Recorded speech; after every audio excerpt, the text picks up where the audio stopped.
Sumainyo ang Panginoon. At sumaiyo rin. Ang mabuting balita ng Panginoon ayon kay San Juan. Papuri sa iyo, Panginoon.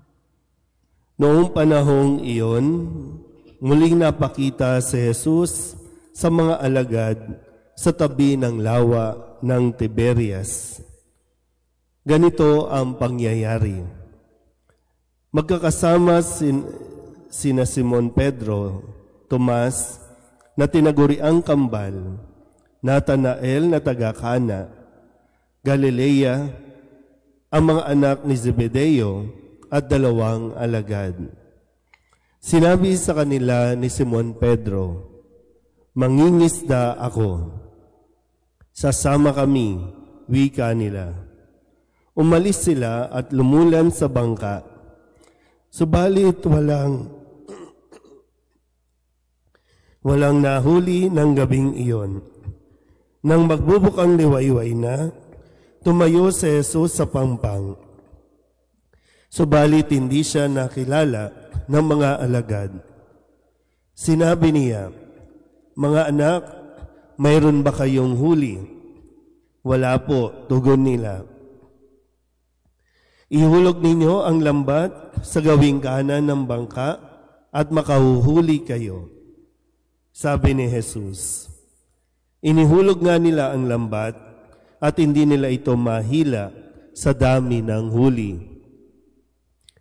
Sinabi kay Pedro ng alagad na minamahal ni Jesus, "Ang Panginoon iyon." Na marinig ito ni Simon Pedro, siya'y nagsuot ng damit sapagkat ubad siya at tumalon sa tubig.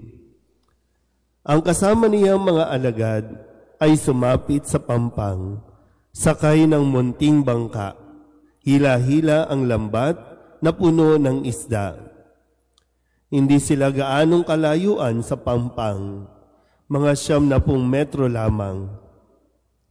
Pag-ahon nila sa pampang, ay nakakita sila roon ng mga baga na may isdang nakaihaw at ilang tinapay. "Magdala kayo rito ng ilang isdang nahuli ninyo," sabi ni Jesus.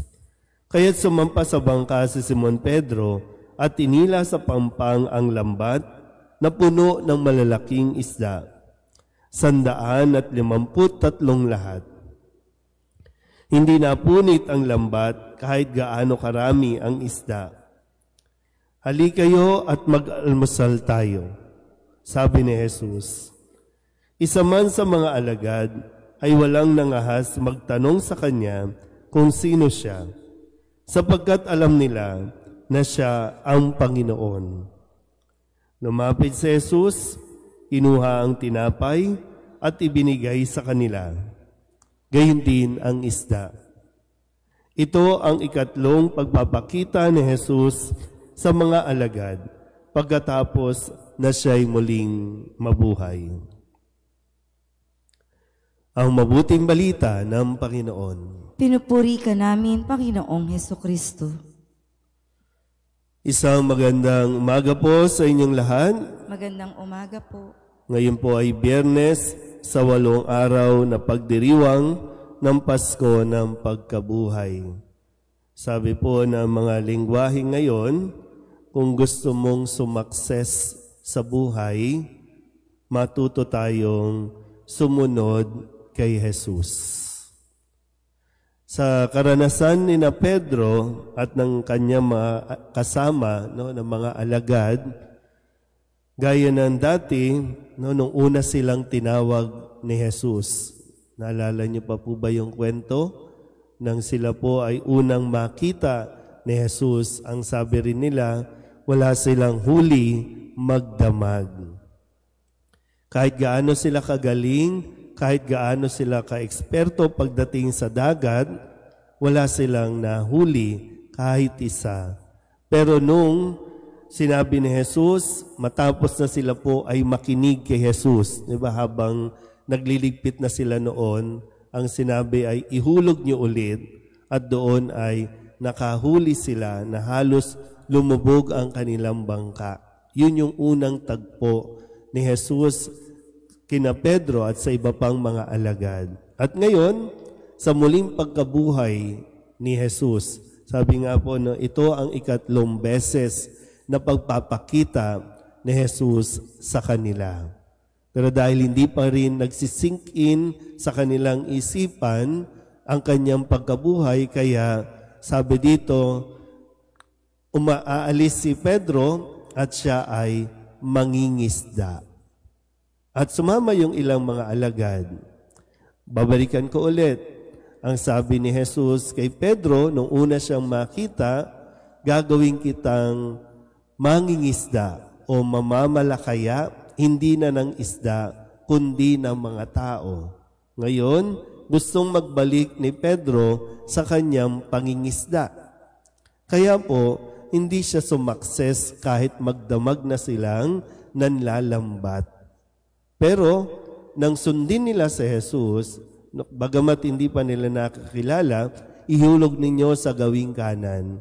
Doon na sumakses ang kanilang pangingisda.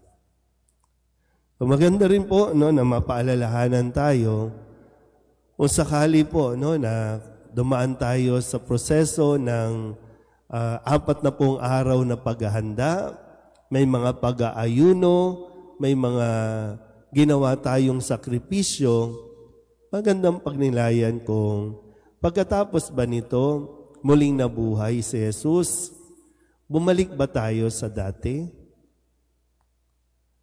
O nakita natin na kaya naman palang madisiplina. Kasi di ba minsan yung paanyaya sa atin, bawas ng sigarilyo, bawas ng yosi, bawas ng panonood, bawas ng ganito, sa 40 araw. Kaya nga may fasting. Nagawa mo naman. Pero ngayon, Pasko ng pagkabuhay, para bang okay na, tapos na. Bakit hindi mo pa ituloy yung pagbabago unti-unti?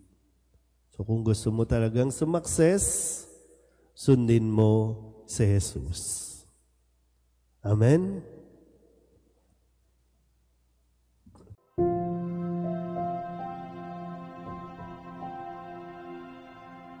Thank you.